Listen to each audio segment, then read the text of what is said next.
I'm very, very suspicious of this story. Raducanu was presented to the public as some sort of tennis icon because she was, they claim, good looking and young and from a multicultural background. Um, and this was deemed by our controllers to be the face of the future.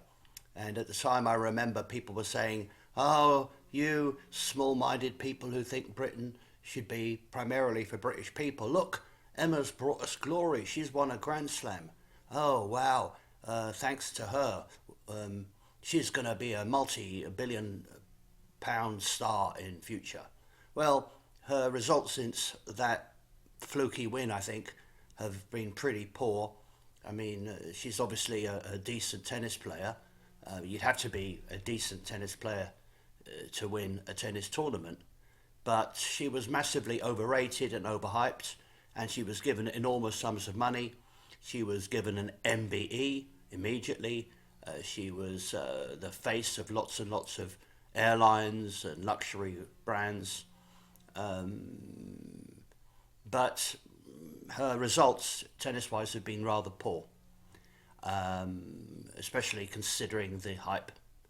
And now we have this stalker story, which plays into a theme of men being bad.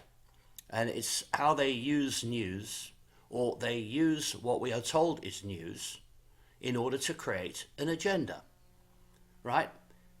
In this case, we have the trope of men who are obsessed with celebrities. In this case, Emma Raducanu, who personally I don't think is attractive at all, but that's just my taste, and I'm sure she doesn't care what I think, and she shouldn't. But you know, she's always being portrayed as someone immensely attractive. The media keep going on about her looks, her looks, her looks. I don't even think they should mention it, really. I mean, why would they need to tell us that? And now, apparently, after a couple of games against the latest player, she allegedly spotted someone in the crowd and then started to get teary. And then, I don't know if there's any videos of this man being ejected, if he was an actor, or whether or not there was somebody there. There are super fans who travel around the world watching players, paying for tickets and so on. If these people are considered stalkers, it's hard to say. Novak Djokovic, for example, has a lot of dedicated fans who spend large sums of money travelling around the world to watch his games.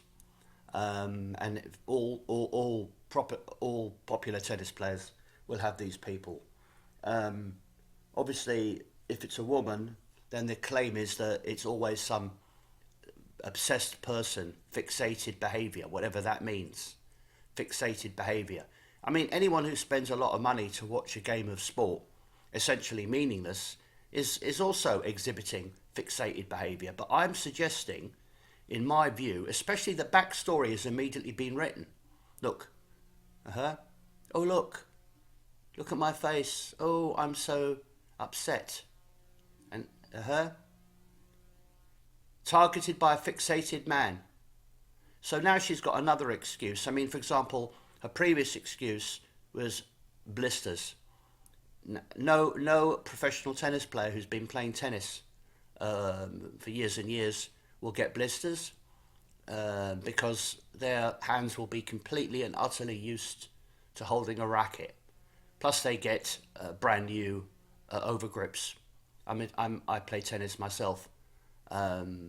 Obviously, professional players will play more than I do, but they're not going to get blisters, and there's no evidence that she got blisters either. I mean, that was the claim she had for her poor results. So I'm suggesting her agency have put her up to this, right? And also in order to improve her image. Now here we have a picture of Emma Raducanu, 49 seconds. I guess, is that 49 seconds? Somebody was very, very quick to screen grab this. A terrifying ordeal. I mean, the fact is, tennis players would be able to get someone ejected if they found this. Look at this guy's arms. Oh, look at what the hell has he done to his fucking arms? Look at these fucking stupid looking dogs. So I'm suggesting that this story is part of the very, very obvious, to me at least, anti-male narrative, right? There is a war on men, an aggressive war on men, especially heterosexual men. Now, I'm not saying that there aren't stalkers out there. There are, and I've been stalked myself, politically stalked, and I've also been harassed by people in the past who've exhibited fixated behaviour against me, not in a romantic or sexual sense, but in a try to cause trouble sense, right? Which, and again, it's men who are being blamed and men are apologising.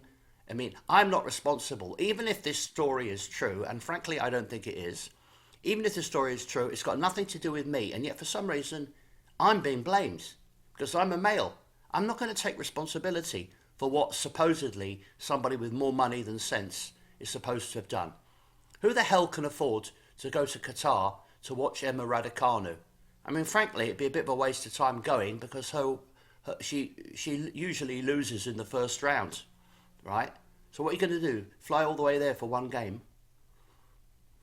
On this occasion, she managed to beat a very poor Greek player called Sakari, who's famous, who's actually a tanker.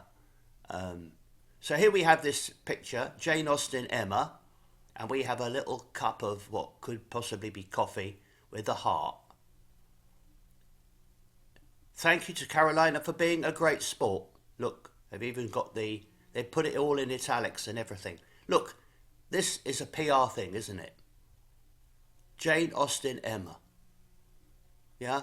And now, of course, people who previously were... Because Emma Raducanu's reputation isn't that good in terms of her performance. So they have to try and find a way to big her up and to make her seem popular. And this is a great way. This is a great way for her to get the sympathy vote. Look. And here we have Katie Balto, who's with her dopey boyfriend, Alex de Bidor. Really annoying. You know. Superfans are common in tennis. Yeah. Well, I mean, very few. I mean, obviously, this was a very serious event. This one here.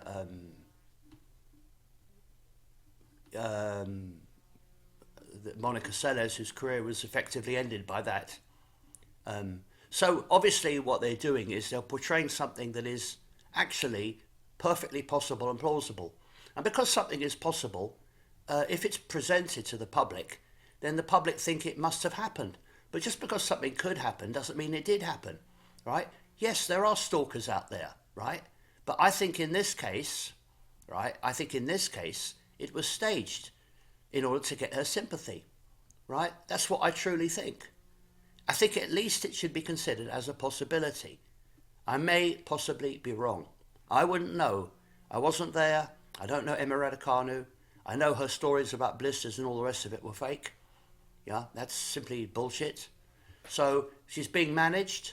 Her image is being managed by a PR agency. She's being manipulated.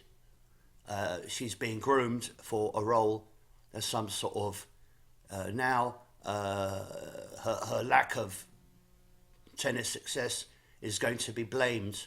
And I wouldn't be, and I you know what, I mean, could they arrange for her to start winning and winning and winning? And then all the people who naysayed her are going to be proven wrong? Could they do that? I don't know whether they could do that or not. I mean, when I see a tennis match, in almost all cases, it looks like these two people are going to win, trying to win. I mean, I play myself, so I think I'd be able to see if people were deliberately losing points.